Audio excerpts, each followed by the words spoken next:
మన జీవితంలో కొందరి కోసం మనం భరించలేనంత బాధను కూడా భరిస్తాం. ఎందుకో తెలుసా?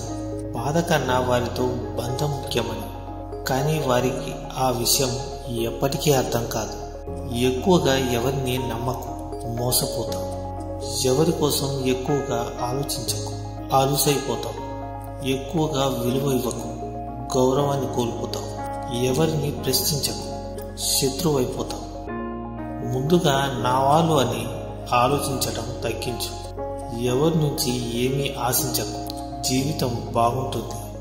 మనసుకు బాధగా ఉంటే మనసులో ఉన్న వారికి చెప్పుకోవచ్చు. కానీ ఆ మనసులో ఉండే వాళ్ళే బాధ పెడితే ఆ బాధను ఇంకెవరికి చెప్పుకోవాలి? మీరంటే ప్రాణంగా ఇష్టపడే వారిని ఎప్పుడూ బాధ పెట్టకండి. వారికి ఇంకెవరున్నారు? మీరు తప్ప. అర్థం చేసుకోండి. ఒక వ్యక్తి ప్రేమతోనైనా ఉండాలి, లేదంటే నమ్మకంగానైనా ఉండాలి. ఎందుకంటే ప్రేమ క్షమించడం నేర్పుతుంది.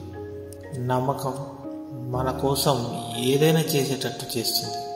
ఎవరు ఎప్పుడు మారుతారో ఎవరు కూడా చెప్పలేరు. సమయం కన్నా వేగంగా మారే మనుషుల మధ్య ఉన్నాం. అందరూ మనవాళ్ళు అనుకోవడం మనం చేసే అతిపెద్ద తప్పు.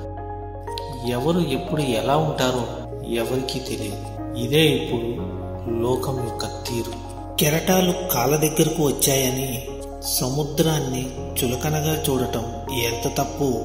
ఎదుటివారి మంచితనాన్ని చేతగానితనంగా చూడటం కూడా అంతే తప్పు.